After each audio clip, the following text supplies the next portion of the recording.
Go ahead. It really started when I became a dispatcher. I worked at a pharmacy as a pharmacy assistant and saw the ad to become a dispatcher. It had always interested me. It was the age of scanners. Everybody was listening to what was happening with the police department. 10-4, thank you. At one point, the then police chief Albert Carter said, "Have you ever considered becoming a police officer?" I don't have any real illusion that it was because I was going to be the best police officer in the world. It was simply time for the first woman police officer, first female, and I was a known entity. They knew, how I would act, how I responded to people, how I treated people.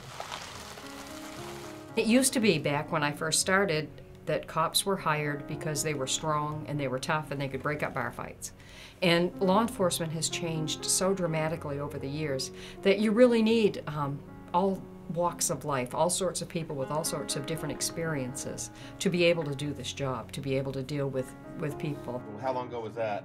It's a great career. It just, I can't say enough good things about law enforcement as a choice. It's exciting. You get to make a difference. You get to help people. Technology has changed so much, and you have to keep up on all the laws and all the regulations. And I mean, even the law books, we used to get them, and every month we'd get a little insert. You'd take the old one out, put in the new insert when the legislature met, and now it's all online.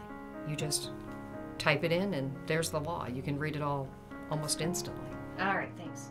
You need to have the education, the tools. You need to have social worker skills.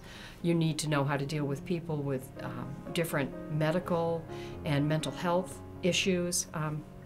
So many things that we didn't deal with, that now you need all of that in your toolbox to be able to go out into the world and do your job and do it well.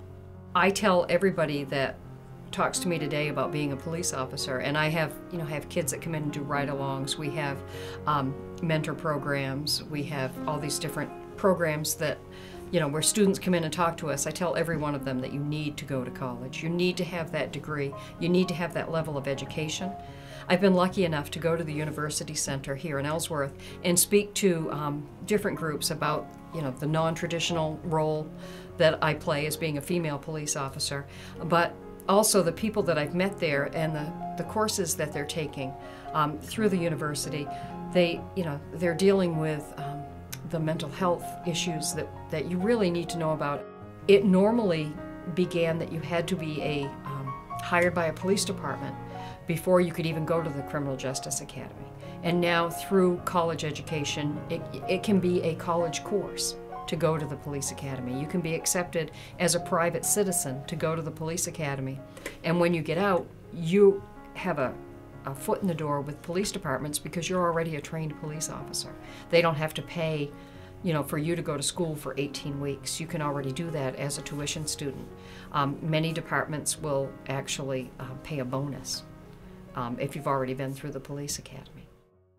I would highly recommend University College and its program in Justice Studies as a great place to start or a great place to finish. If you are interested in Justice Studies to become a police officer or a probation officer, or there are so many other different things that you can do after you have the Justice Studies degree.